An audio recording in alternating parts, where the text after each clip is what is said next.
हमारे लिए है। यदि यहां पर बैठकर भी कीर्तन नहीं किया ना, तो फिर मामला गड़बड़ हो जाएगा। झोंपला तो संपला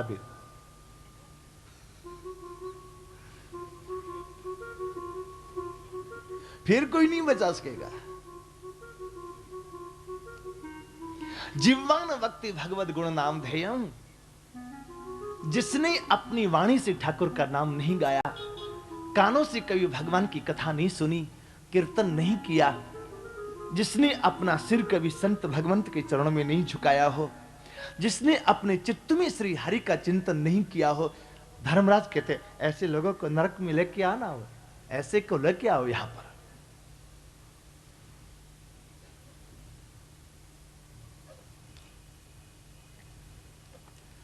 श्री सुखदेव जी कहते हैं ये कथा में नहीं, इतिहास में मम गुह्यम भगवान कुंभ संभव कथया मास मलय आसीनो हरिमर्चियन। ये कथा मैंने मलय पर्वत पर श्री अगस्त्य जी से सुनी है। सुखदेव जी केवल वक्ता ही नहीं है, सुखदेव जी श्रोता भी है। हमारे देहरादून के एक बड़े सिद्ध कोटि के महापुरुष हैं, जिनकी प्रेरणा से हमने 18 वर्ष पहले फलाहार का नियम प्रारंभ किया। वे कहा करते हैं लक्ष्मण शरण,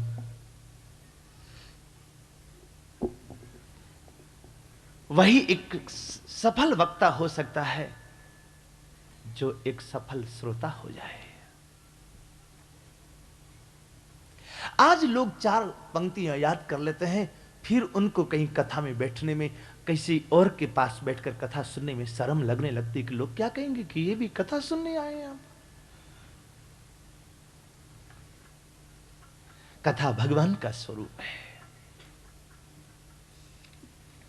इसके बाद परीक्षित जी ने पूछा, आपने बताया था सृष्टि क्रम में प्रचेताओं के पुत्र दक्ष, उसके बाद आपने नहीं बताया। दक्ष का विवाह असिकनी से हुआ।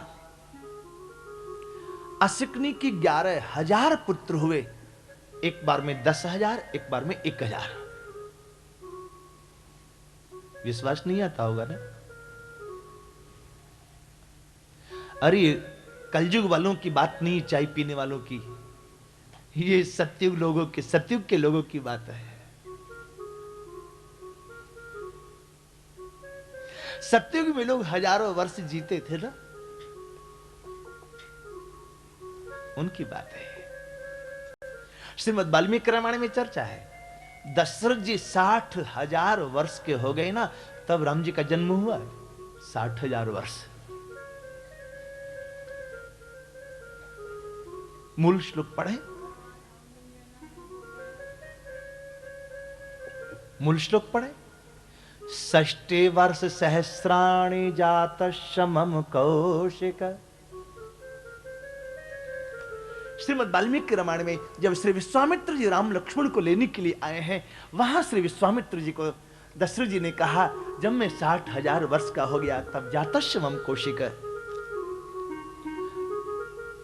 मेरी 60,000 वर्ष की उम्र के बाद राम ने मेरे यहां जन्म लिया है। रामचरितमानस में तो वैसे ही संकेत है। चौथे पान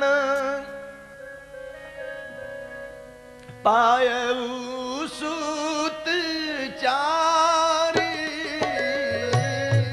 चौथे पान पायऊ सूत चारी, चौथे पान पायऊ सूत चारी, चौथे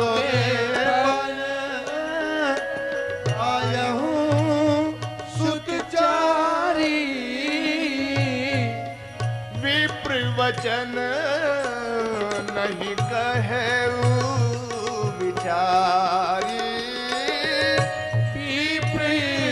वचन नहीं कहे विचारी, विश्वास विश्वामित्र महामुनि आए, विश्वामित्र महामुनि ज्ञानी, विश्वामित्र महामुनि ज्ञानी, बसहि विपिन शुभ आश्रम जानी, बसहि विपिन शुभ आश्रम जानी, महामुनि ज्ञानी, महामुनि ज्ञानी,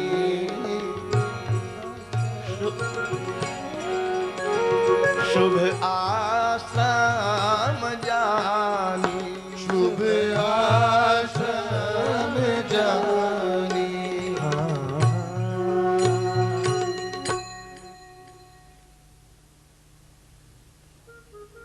ये सत्युग त्रेता के लोगों की बात है जो हजारों ने लाखों वर्ष जीते थे। हम तो अपनी जैसा समझते हैं ना, इसलिए विश्वास नहीं आता है।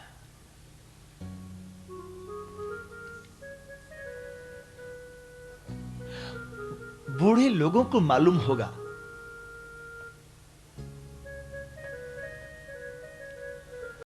70-80 साल पहले 150 किलोमीटर यदि जाना होता था तो लोग पैदल घूम के आते थे, है ना? आज हमारे बच्चे लोगों को स्कूल जाना होता तो उनके लिए गाड़ी की जरूरत पड़ती है।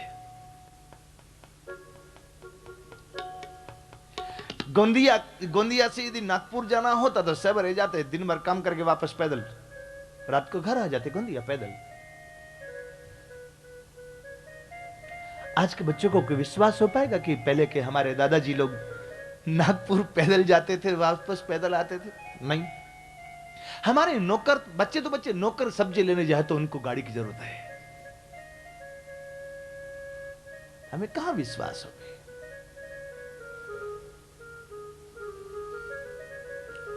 आप कभी उदयपुर जाएं तो वहां महाराणा प्रताप का भाला रखा है, तलवार रखी है, ढाल रखी है, और वो जो युद्ध करने के समय लोहे का कवच पहनता ना वो रखा है। 125 किलो की उसकी तलवार है, 1.25 क्विंटल।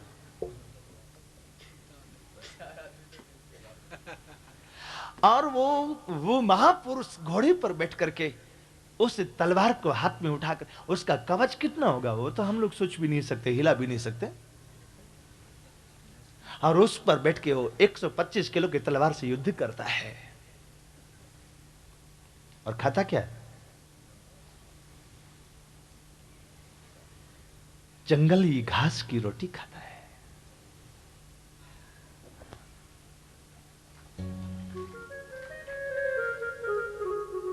हल्दी घाटी के युद्ध में आज लगता था कि काम तमाम हो जाएगा महाराणा प्रताप का। हमने देखी वो हल्दी घाटी का वो मैदान, और वो पहाड़ के आगे नाला बह रहा है, और उसके ऊपर से पहाड़ पर से कूदना है। महाराणा प्रताप ने अपने घोड़ा चेतक से कहा, बाप, आज तक मैंने 2 को बाप कहा है, या तो मेरे जन्म देने वाले बाप को मैंने बाप कहा, या मेरे इष्ट एक लिंग को मैंने बाप कहा है, लेकिन आज देश की आन बान शान के लिए मैं तेरे को बाप कहता हूं। आज तेरे को मेरी लाज रखनी है।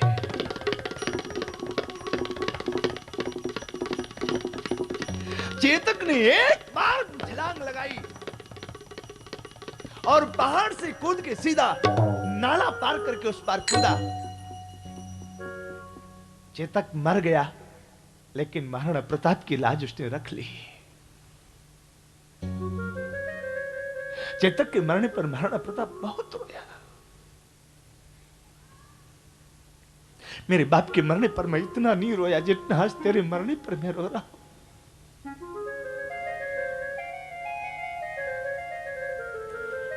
कोई सवारी नहीं, कोई साथ नहीं।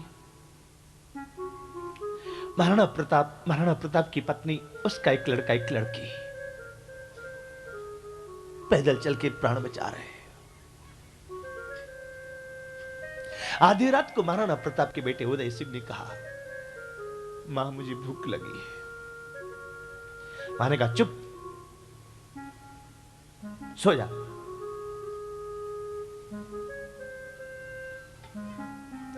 बालक था, रो पड़ा, भूख के मारे रो पड़ा। आखिर मां का कलेजा है ना। आधी रात को उठी और उसने इधर उधर से जंगली घास उखाड़ा और जंगली घास को उखाड़ करके उसने पत्थर पर उसको कुचला, जैसे चटनी बनाते, ऐसे जंगली घास की उसने चटनी बनाई। और चटनी बना करके, वहां कोई व्यवस्था नहीं थी रोटी बनाने के लिए, उसने 2 पत्थर रखे, लकड़ी इधर उधर से की, पत्थर से पत्थर को टकरा करके आग पैदा की, चूल्हा जलाया और वो जो घास जिसको चटनी जैसे बना करके रखा था, उसी को रोटी जैसे बना करके जब आग पर रखा है, और वो रोटी जब बनी, बेटे को रोटी दिया। और जैसे ही रोटी खाने के लिए तैयारी हो रही थी, ऐसे जंगल में से एक बिल्ली आई और उसके हाथ से रोटी छीन के लेके चली गई। परीक्षा की घड़ी होती है तो चारों तरफ से एक साथ परीक्षा होती है।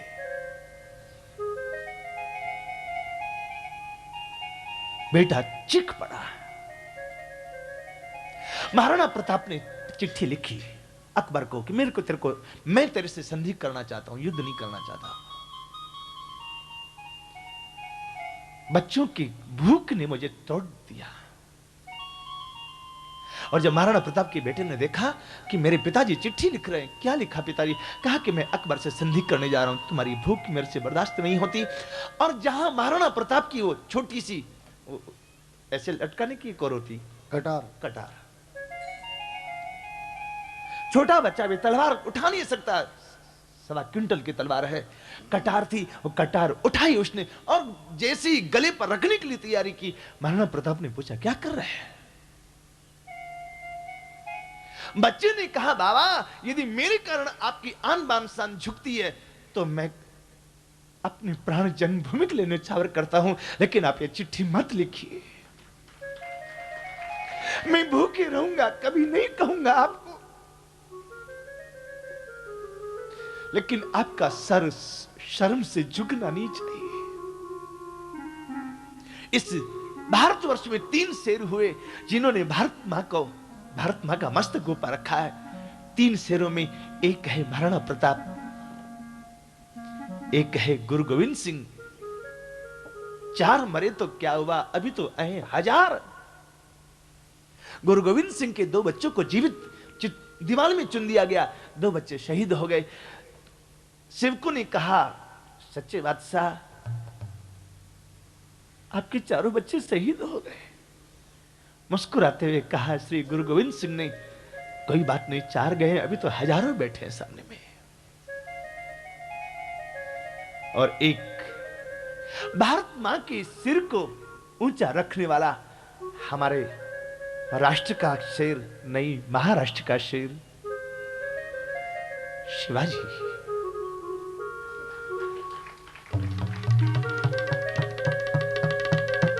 हम तो इन तीनों का नाम भी याद करते हैं ना, तो इन तीनों का नाम याद करते ही खून खोलने लगता है कि चलो इनके भी साथ साथ चले। ए मेरे वतन के लोगों, जरा आंख में भर लो पानी, जो शहीद हुए हैं उनकी जरा याद करो कुर्बानी। ऐ मेरे वतन के लोगों, जरा आंख में भर लो पानी, जो शहीद हुए हैं उनकी जरा याद करो कुर्बानी।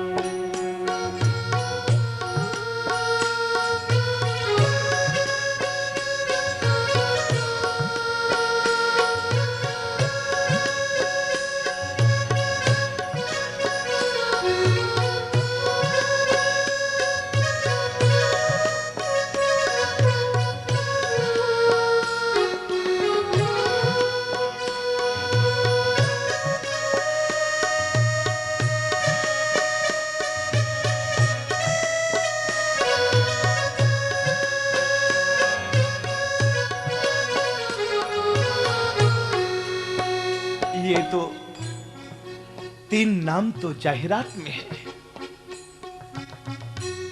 लेकिन ऐसे ऐसे और कितने वीर हैं जिन्होंने भारत मां के आंचल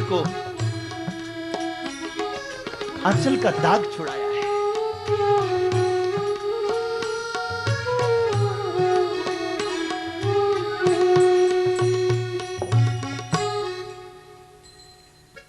सत्य त्रेता द्वापर और कलयुग तक की बात हम लोग कर बैठे।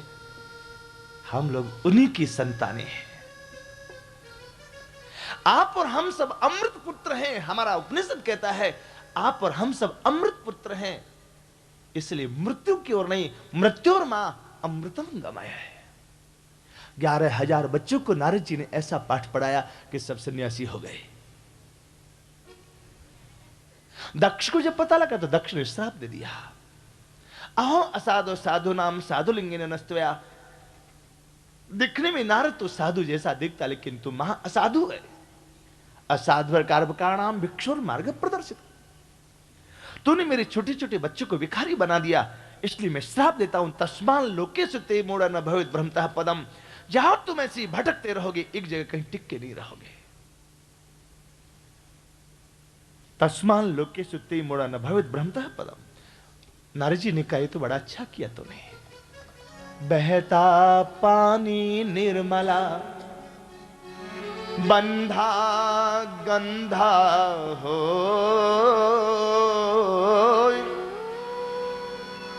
साधु जन रमती भले,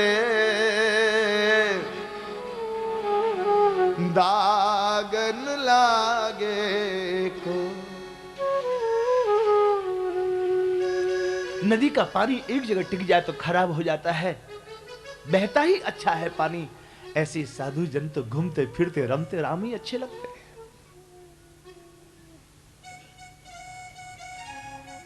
60 कन्याएं हुई दक्ष के। 27 का विवाह चंद्रमा से किया, 10 का विवाह धर्म से किया, 4 का विवाह कश्यप जी से किया। कश्यप जी के 4 पत्नियों में से एक का नाम अदिति है। अदिति के 12 पुत्र हुए हैं। उन 12 में से एक त्वष्टा है। त्वष्टा के 2 पुत्र हुए विश्वरूप सन्निवेश।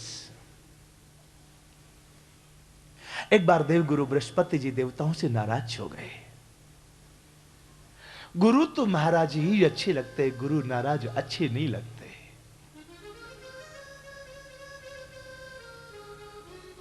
अक्सर हम एक बात कहा करते हैं, यदि गुरुजी दक्षिणा के लिए नाराज होते तो उनकी नाराजगी का विशेष महत्व नहीं, क्योंकि हम जितने हैं उसके अनुसार सेवा कर रहे हैं। यदि वो कपड़े और भोजन के लिए नाराज हो, व्यवहारिकता के लिए नाराज हो, तो उनकी नाराजगी का कोई महत्व विशेष नहीं है। लेकिन यदि भी हमारी साधना के लिए नाराज होते हैं तो उनकी नाराजगी का बहुत बड़ा महत्व है। बोलिए है।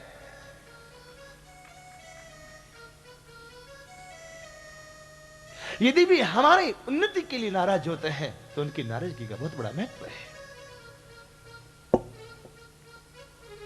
बृहस्पति जी नाराज हो गए तो देवता लोग श्रीहीन हो गए। हरि रूठी गुरु ठोर हैं, पर गुरु रूठी नहीं ठोर। रामचरितमानस का वो प्रसंग आप पढ़ें, रंग भूमि में परशुराम जी से लक्ष्मण जी बहुत कुछ बोल रहे हैं। रघुनाथ जी को अच्छा नहीं लगा। नयन तरे रे राम, लक्ष्मण जी की ओर आंख टेढ़ी की। लक्ष्मण जी को लगा कि ये तो बिगड़ गया मामला, अब कहां जाऊं, ये नाराज हो गए। तो जब नाराज हो गए राम जी, तो लक्ष्मण जी कहां गए? गुरु समीप गवनी सकुची परिहरी बानी बाम। तुरंत विश्वामित्र जी के पास आ गए और कहा कि आप नाराज हो जाए तो कोई बात नहीं, अभी तो गुरुदेव हैं, बचा सकते हैं मुझे। गुरु नाराज हो जाए फिर भगवान के सामने जाए तो भगवान कुछ नहीं कर सकते।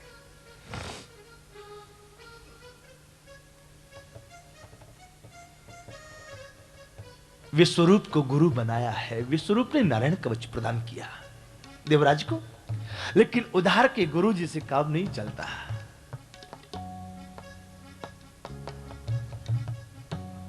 गुरु तो गुरु ही होते हैं। विश्वरूप यज्ञ करवाने लगे, बीच बीच में दैत्यों के नाम की आहुति दिलाने लगे। बस इसी से देवराज नाराज हो गए और उन्होंने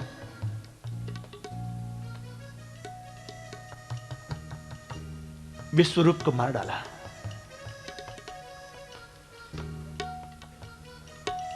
विश्वरूप की मरने पर त्वष्टा ने दक्षिणाग्नि में यज्ञ किया है। इंद्र शत्रु विवर्धस्व माचिरम जहि विद्विषम। इंद्र का शत्रु चाहते थे, लेकिन उच्चारण में तत्पुरुष समास की जगह बहुब्रीहि समास हो गया। और उसका अर्थ क्या होगा? उसका अर्थ हो गया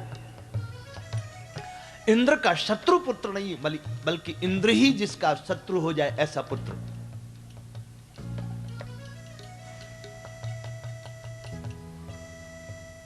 वृत्रासुर का जन्म हुआ। वृत्रासुर को पाकर के दैत्यों का बल बढ़ा।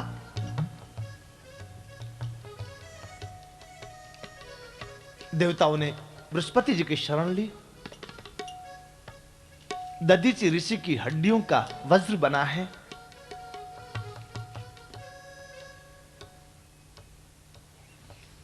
घमासान युद्ध की तैयारी हो रही है। 4 श्लोकों में वृत्रासुर ने भगवान की स्तुति की।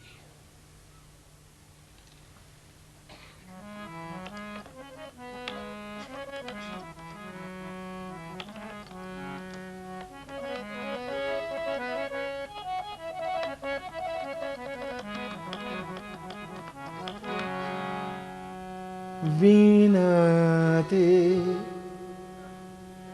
सुनिए नाथ हमारी।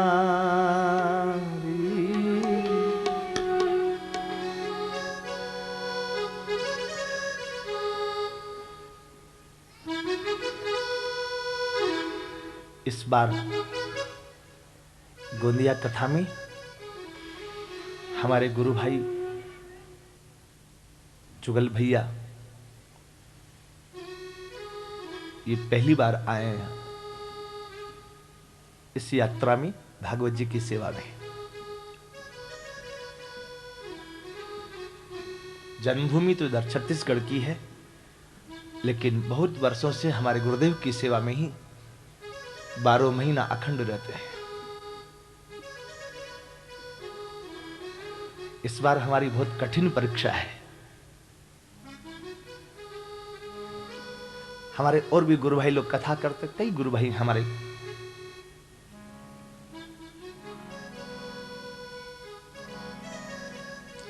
हम बहुत संभल संभल के बोल रहे हैं कि जो हमने अपने स्कूल में पढ़ा वही बोले, नहीं तो गड़बड़ हो सकता है।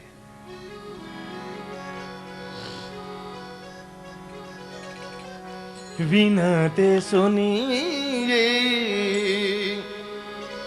नाथ हमारी।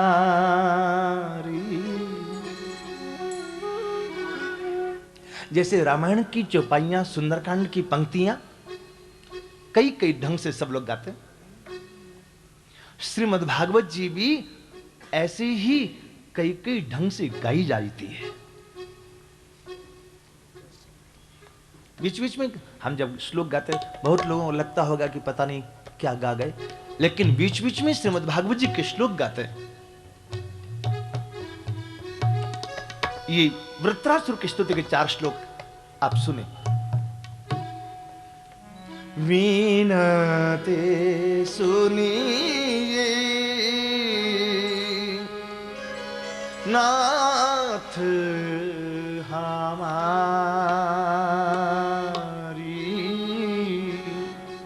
वीणते सुनिए नाथ हमारे।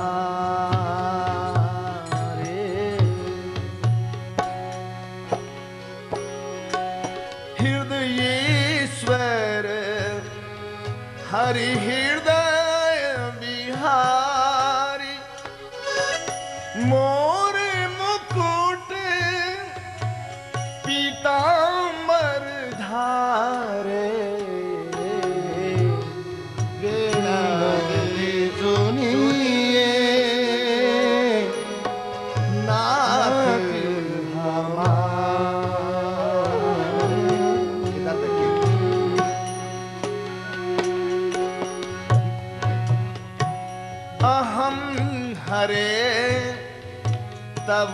पादैक मूल दासानुदासो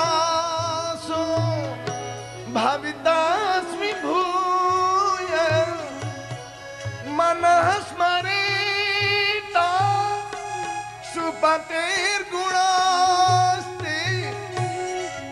मनः स्मरेता सुपतेर्गुणास्ते गृणीत्वा कर्म करोतु काय विनती सुनिए नाथ हमारे हो विनती सुनिए नाथ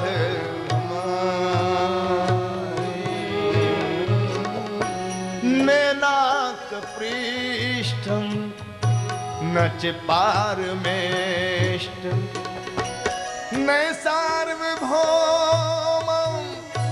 न रसाधिपत्यं न योग सिद्धि पुनर्भवं वा समञ्जसत्वा विरहय कांक्षे विनती सुनिए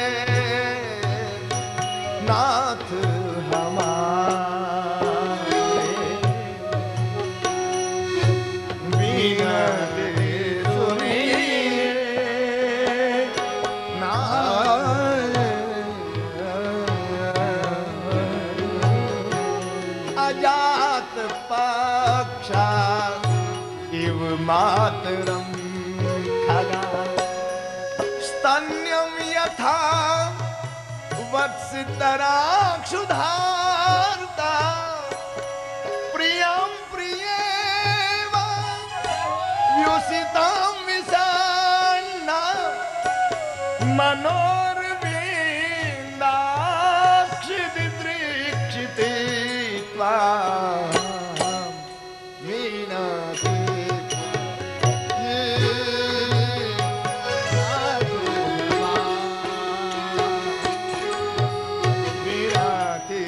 सुनिए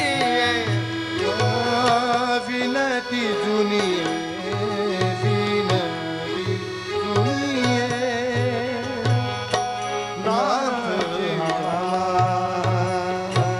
ममोत्तमा श्लोक जनेषु साख्यं संसार चक्रे भ्रमतः स्वकर्मभिः संसार चक्रे भ्रमतः स्वकर्मभिः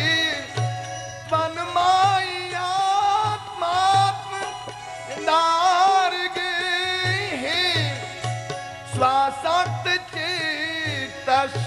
स्वासक्तचित्तशननाथ भूयात् विनती सुनिए नाथ हमारे हो विनती सुनिए नाथ नाथ नाथ हमारे।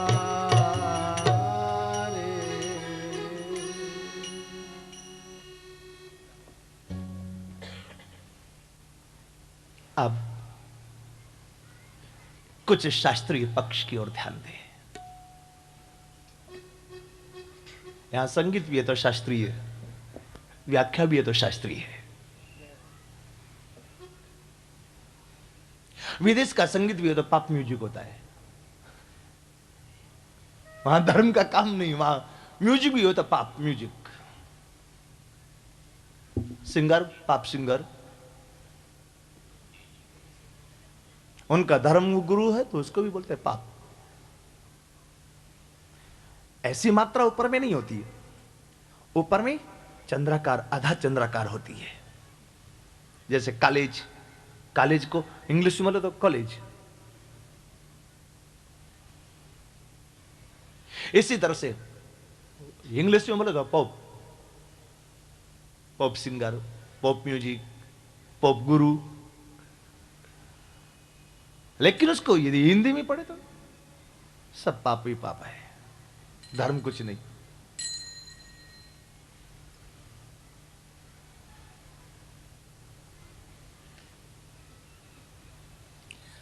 पाप किसको कहते जानते? हठ धर्मिता को।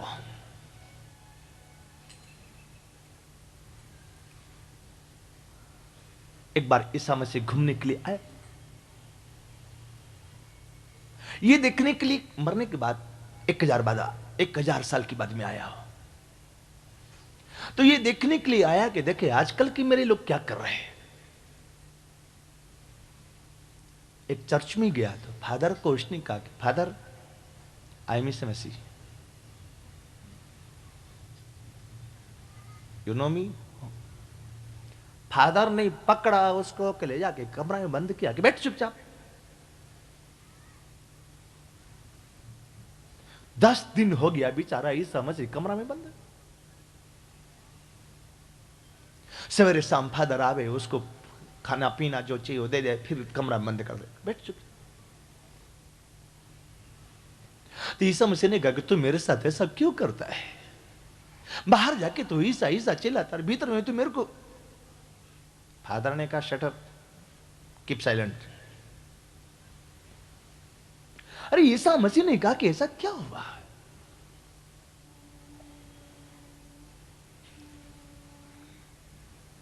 फादर ने कहा यदि मैं ईसा मसीह की बात करूं ना तो तेरी पूजा होगी, और यदि किसी को पता लग गया कि तू ईसा मसीह तो तेरे को फिर किला में ठोक देगा भी दुनिया, फिर क्रॉस में टांग देगी। चुप बैठ यहां पर। अभी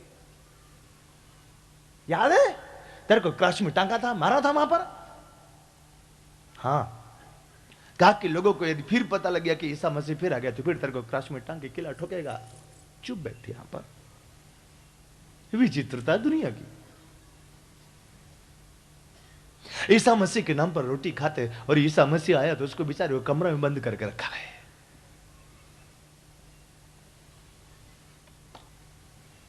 मैं तुम्हारी बात कहूं तो लोग मानेंगे, लेकिन तू यदि अपनी बात कहेगा तो कोई नहीं मानेगा। हमारे यहां सब शास्त्रीय बातें हैं। श्री चैतन्य महाप्रभु की परिक्रमा में एक हुए हैं जीव गोस्वामी। रूप गोस्वामी, सनातन गोस्वामी, इन दोनों के भतीजे हुए जीव गोस्वामी। जीव गोस्वामी जी ने श्रीमद् भागवत जी की कुछ व्याख्या लिखी, और उसमें उन्होंने वृत्रासुर को असुर नहीं कहा, परम भागवत श्री वृत्रवाच कहा है। देवी भागवत भी भागवत है, श्रीमद् भागवत भी भागवत है। देवी भागवत महापुराण नहीं कहलाई, श्रीमद् भागवत महापुराण कहला गई। इसमें कारण यही है, देवी भागवत में वृत्रासुर की स्तुति के 4 श्लोक नहीं है, इसलिए वो देवी भागवत भागवत ही रह गई। और श्रीमद् भागवत जी में वृत्रासुर की स्तुति के 4 श्लोक हैं, इसलिए इसको महापुराण कहा गया। जिसके श्लोकों से महापुराण हो गई भागवत जी, क्या उसको असुर कहें? इसलिए उसको कहा श्री परम भागवत श्री वृत्रवाच। हे हरि, इस जन्म में तो मैं आपका दास बना, लेकिन अगले जन्म में आपका नहीं, आपके दासों का दास, दासों का दास, दासों का दास होके जन्म लो। भगवान का दास होना सरल है, लेकिन भगवान के दासों का दास होना बड़ा मुश्किल है।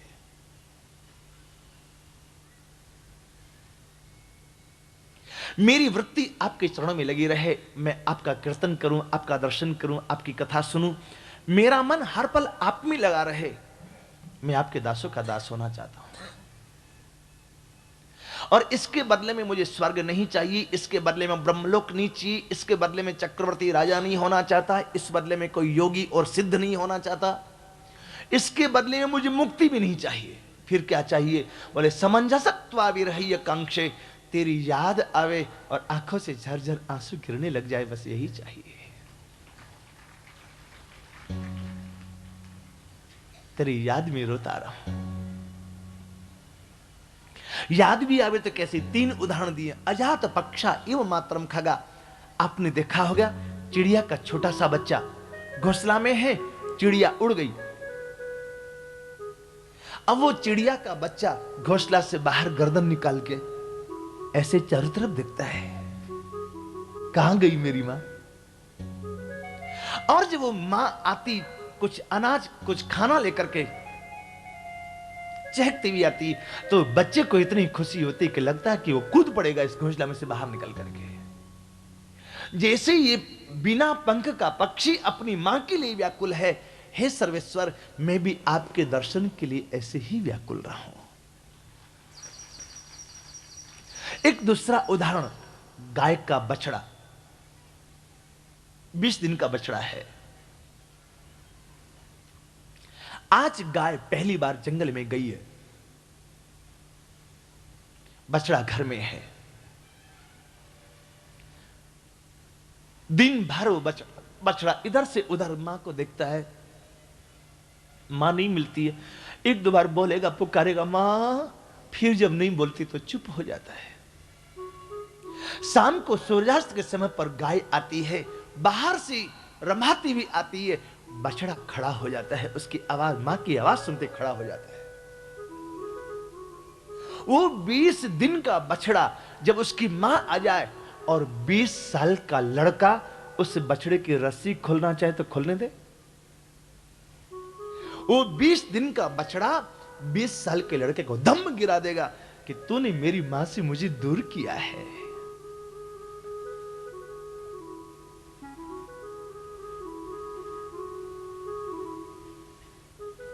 क्या अद्भुत उदाहरण है। स्तन्यम यथा वर्षतरा क्षुधार्था।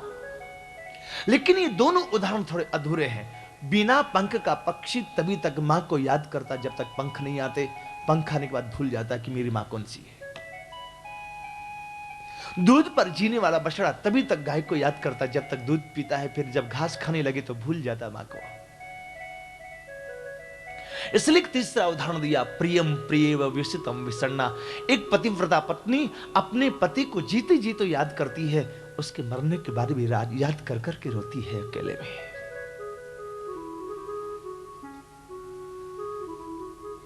हमारे संस्कृत में एक नाटक है, उसका नाम है उत्तर रामचरितम।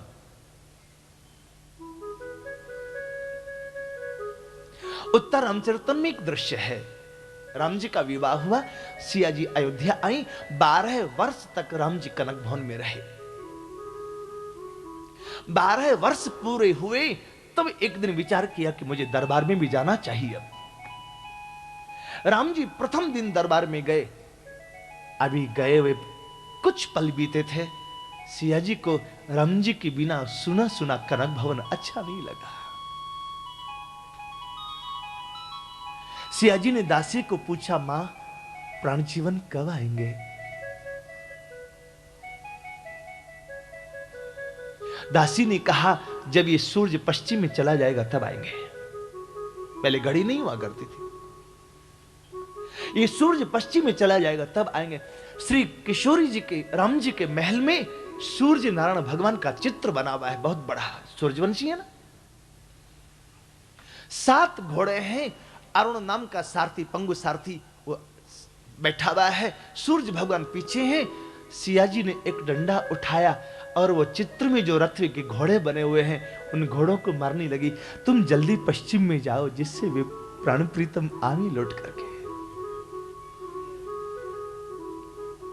रोते रोते आंखें फूल गई। दासी ने दौड़ के जाके कहा राम जी को, जब रघुनाथ जी पधारे तो श्री किशोरी जी मूर्छित पड़ी हुई थी, हाथ का डंडा गिर गया था।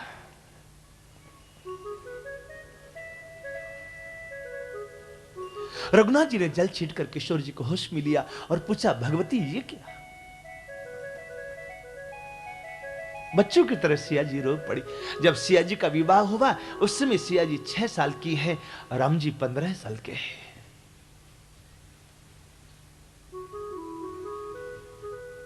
पद्म पुराण में है, खट वर्षा तू जानकी। और विवाह के समय राम जी 49 वर्षों में रामो राजीव लोचन, श्रीमद् वाल्मीकि रामायण में प्रमाण है। किशोरी जी ने कहा, आपके बिना कनक भवन में रहना अच्छा नहीं लगता, मैं भी आपके साथ दरबार में चलूंगी।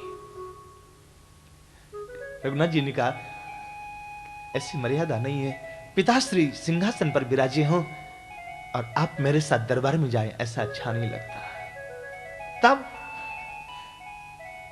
वन यात्रा का बहाना बनाया और 14 वर्ष का कैकेयी के वचन का बहाना बनाकर रघुनाथ जी सिया जी को लेकर के वन में चले आए। प्रियम प्रियव व्युसितम विसन्ना, जैसे एक पतिव्रता पत्नी अपने पति को याद करती है, हे सर्वेश्वर, हे प्राण जीवन, हे बांके बिहारी, ऐसी मैं तेरे को याद करता रहूं, मेरी आंखों से अश्रुधारा गिरती रहे, और यही चाहिए और कुछ नहीं चाहिए। मनोरविंदाक्ष दिदृक्षते त्वाम, हे अरविंदाक्ष, मेरा मन आपको देखने के लिए ऐसे ही पागल बन जाए, ऐसे ही दीवाना हो जाए। मेरा जन्म कभी भी कहीं भी किसी भी योनि में प्रारब्धवश होवे, लेकिन वहां और कुछ मिले नहीं मिले कोई बात नहीं, लेकिन आपके लाडले प्यारे दुलारे संतों का संग मिलना चाहिए, और मिले नहीं मिले कोई बात नहीं। वे जब आपकी कथाएं सुनाए तब फिर आनंद आता है। चैतन्य महाप्रभु को श्री जगन्नाथ जी ने पूछा, चैतन्य, तेरे को मेरा संगम अच्छा लगता है कि विरह अच्छा लगता है?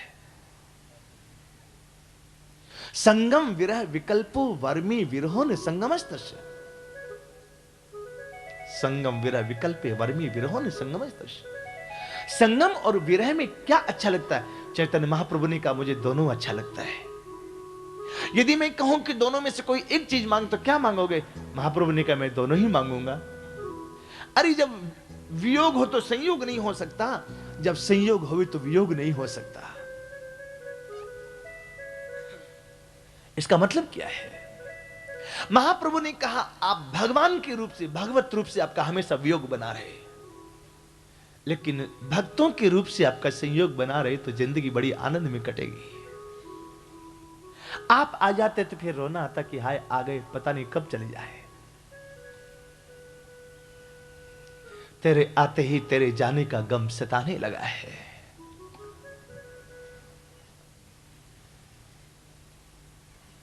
कब से आप सब लोग सोचते थे कथा होगी, कथा होगी।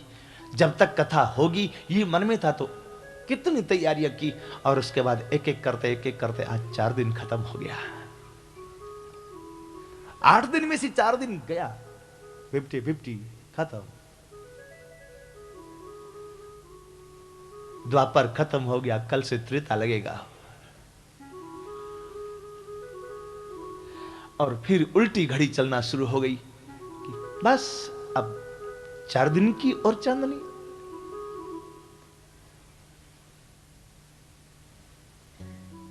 ठाकुर जी ने हमारा प्रारब्ध जब लिखा होगा, हमको लगता है कि उस समय जरूर महीना 2 महीना हिल स्टेशन घूम के आए होंगे, एकदम मूड फ्रेश होगा, तब उन्होंने हमारा प्रारब्ध लिखा। लोग एक कथा के लिए तरसते हैं, देवता लोग एक कथा के लिए तरस गए। औरों के यहां 12 साल में 4 बार कुंभ मेला होता होगा, यहां तो 1 महीना में 4 कुंभ होता है।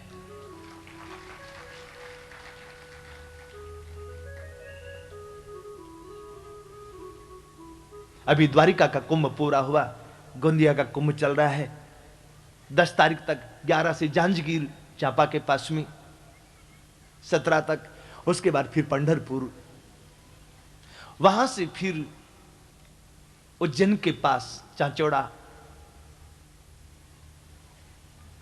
यदि इसको हम भगवान की कृपा नहीं समझे तो क्या समझे?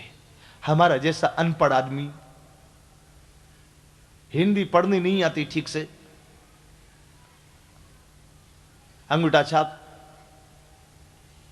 और यदि उसके ऊपर इतनी कृपा ठाकुर ने की, ये उसकी मेहरबानी है।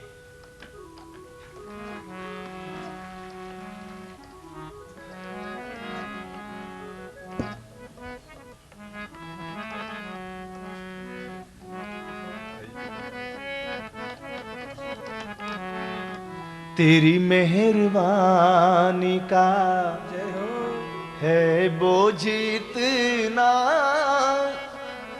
मैं उसी को उठाने के काबिल नहीं हूँ। तेरी मेहरबानी का है बोझ इतना,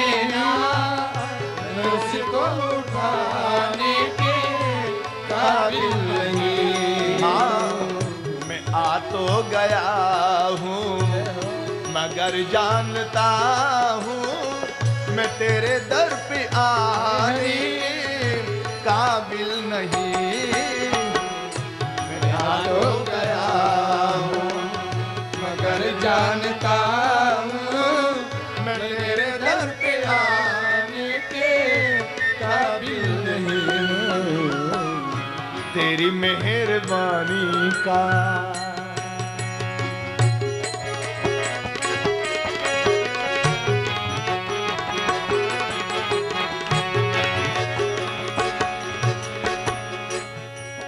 हाथ उठते हैं लेकिन दुआ कुछ नहीं। हाथ उठते हैं लेकिन दुआ कुछ नहीं। होंठ हिलते हैं लेकिन सदा कुछ नहीं। जो पहले दिया जय हो वही कम नहीं है। मैं उसी को निभाने के काबिल नहीं। पहले दिया वो वही कम नहीं है। मैं उसी को निभाने के काबिल नहीं। तेरी मेहरबानी का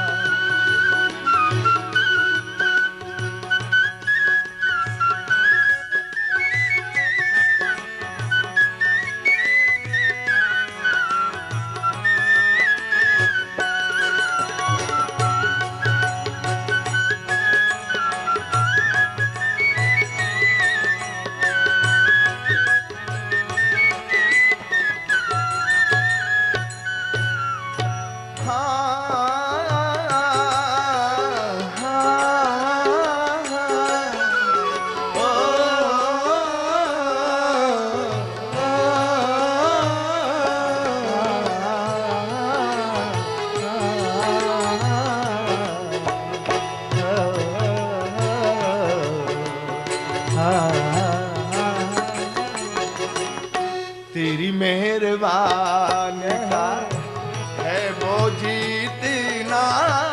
मैं उसी को उठाने के काबिल नहीं।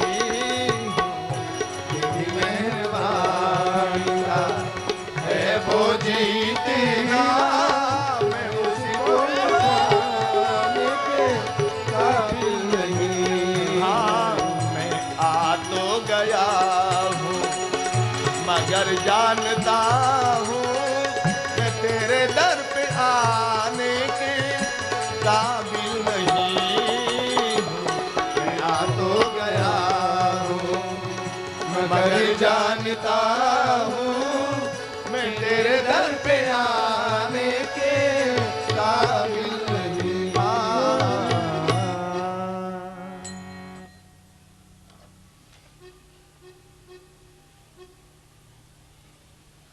वृत्रासुर में देवराज इंद्र में घमासान युद्ध हुआ।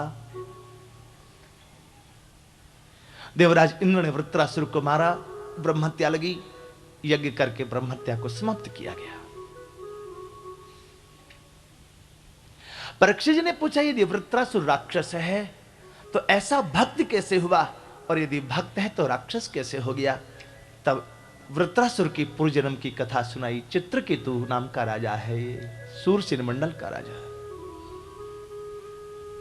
संकर्षण भगवान की आराधना से विमान मिला। एक बार ये विमान में बैठ के जा रहा था,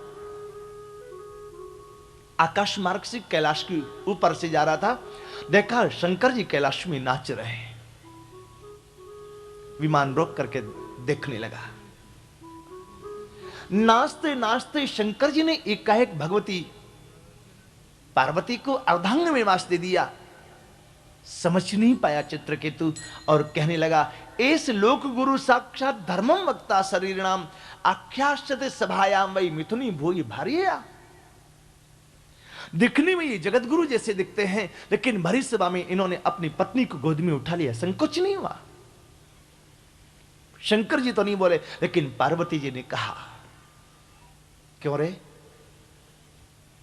वो दंड लगता है तो शंकर जी का भी गुरु हो गया है। मैं तेरे को श्राप देती हूं, तस्मान लोकेशु ते मूढ़ न भवेत ब्रह्मतः पदम। श्राप दे दिया। अतः आसुरम योनि, आसुरम यही दुर्मते, अतः पापी ऐसी आसुरम योनि दुर्मते, जहां तू आसुरी योनि में जन्म लेगा। चित्रकेतु ने कहा, मां मैं सुर बनूं चाहे असुर बनूं, मुझे इसकी कोई परवाह नहीं, पर एक प्रार्थना करूं, यदि मेरी बात से आपको कष्ट हुआ हो तो आप मुझे क्षमा कर दीजिए। पार्वती जी ने कहा, क्षमा मांगता है, चाहे यहां से। शंकर जी ने कहा, पार्वती आप मां है ना, मां को इतनी जल्दी बच्चों पर नाराज नहीं होना चाहिए। अतः पापीयसीम योनि मासुरिम यही दुर्मते। तूने बिना सोचे समझे तुरंत इसको असुर होने का श्राप दे दिया। यह घटना क्यों घटी? नारद जी प्रसाद लेकर के आए वैकुंठ से। भगवान शिव जी तो प्रसाद खा गए, पार्वती से बोले कि तू भी खा ले प्रसाद। पार्वती जी ने कहा, मेरे को सहस्रनाम पाठ करना है। शंकर जी ने कहा, पगली प्रसाद तो प्राप्ति मात्र न भोक्तव्यम। नारद जी वैकुंठ से प्रसाद लाए तो अभी तो यही देख रही है। एक नाम मैं बताऊं, तरीका बताऊं तो एक बार बोल 1000 नाम के बराबर फल होगा। और बड़ा प्रसिद्ध श्लोक, राम रामेति रामेति रमे रामे मनोरमे सहस्रनाम तत्तुल्यम राम नाम वरानने। पार्वती जी ने एक बार राम नाम लिया, प्रसाद खाया। शंकर जी ने देखा कि माताएं कभी कभी बात मान तो जाते लेकिन खुटपुट होता रहता दिल में। लेकिन पार्वती जी के हृदय में बड़ी श्रद्धा थी राम नाम के प्रति, भगवान के प्रसाद के प्रति। इसलिए शंकर जी ने अर्धांग में वास दे दिया, आधे में शिव आधे में पार्वती। चित्रकेतु तो समझ नहीं पाया, इसलिए पार्वती जी ने श्राप दे दिया और कहा कि देखिए नाथ, यदि मुझे कुछ कहता तो मुझे कोई दुख नहीं होता, लेकिन मेरे सामने इसने आपको कुछ कहा, मुझसे बर्दाश्त नहीं हुआ। दिति के 2 पुत्र हुए हैं, हिरण्याक्ष हिरण्यकश्यप।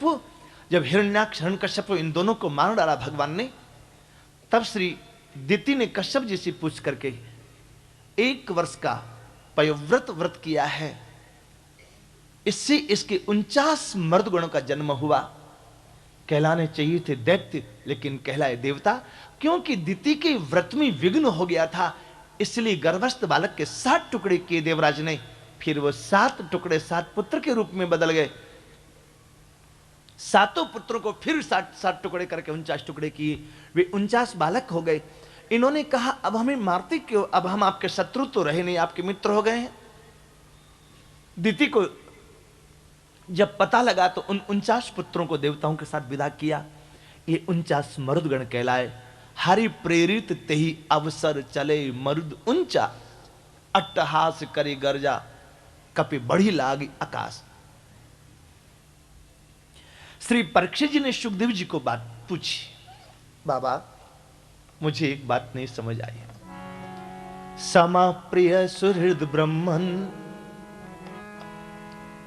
भूतानां भगवान स्वयं, इंद्रस्यार्थे कथम दैत्यान वधीद विस्मो यथा।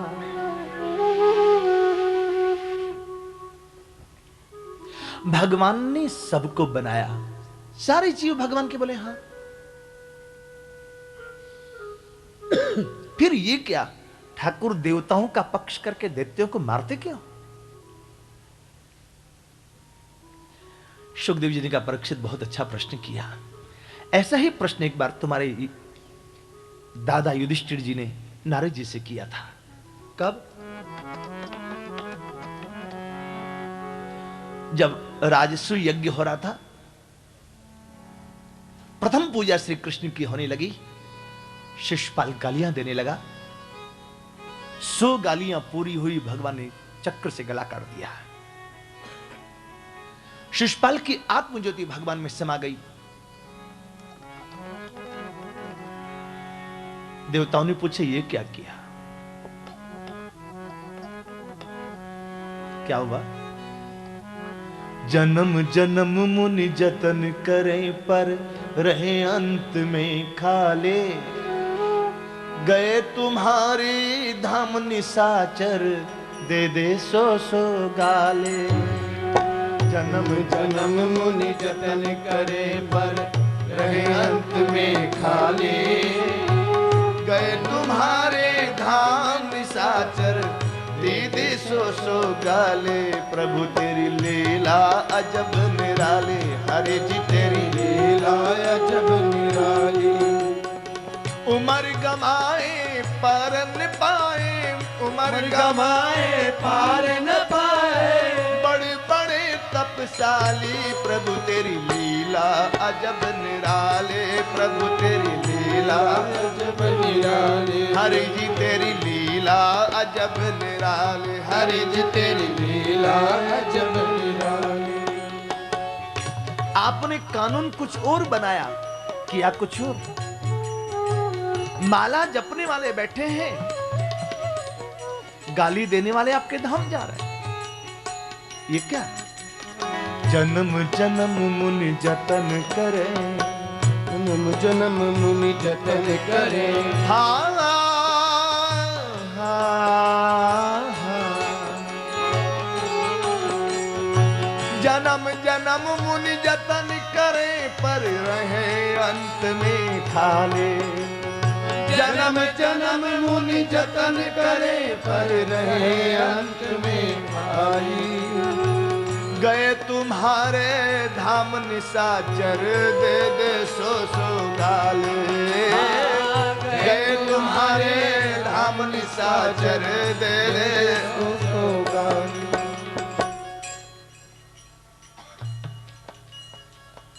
ठाकुर ने युधिष्ठिर जी को कहा, पूछना है तो अपने गुरु जी को पूछो, नारद जी को पूछो, मुझे मत पूछो।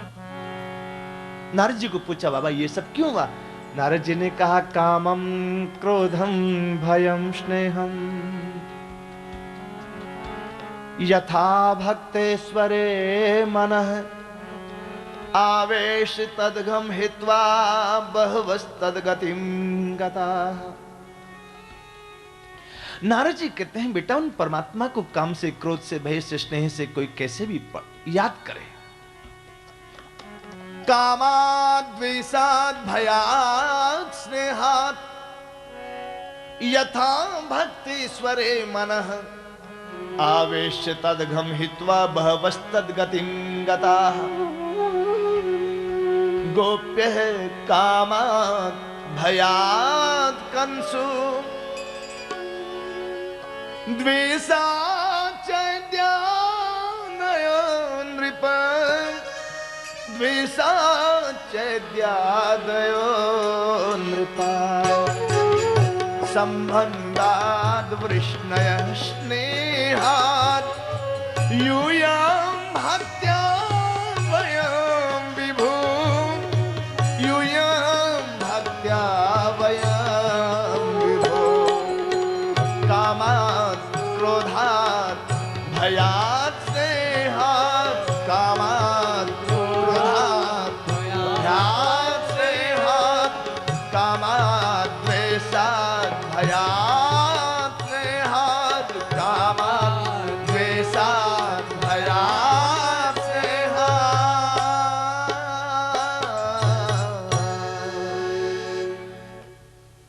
उन परमात्मा को काम से, भय से, क्रोध से कैसे भी याद करे।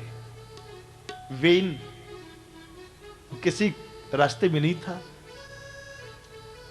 लेकिन फिर भी उसको भगवान ने अपने धाम की प्राप्ति करवा दी। अब लगता है शिषपाल गाली दे रहा है, लेकिन ये भगवान का द्वारपाल है। यदि भगवान को दैत्यों से द्वेष होता तो इन्होंने हिरण्यकश्यप को मारा, तो फिर उसके बेटे प्रहलाद की रक्षा क्यों की? ठाकुर तो केवल एक नाता मानते हैं। कौन सा? कह रघुपते सुनु भामिनी बाता। मान हुए के भगति करनाता। कह रघुपति सुनु भामिनी मानहु एक भगति करना। कह रघुपति सुन भामिनी बाता, मानहु एक भगति करना। रघुपति सुनु भामिनी बाता, मानहु एक भगति करना। कह रघुपति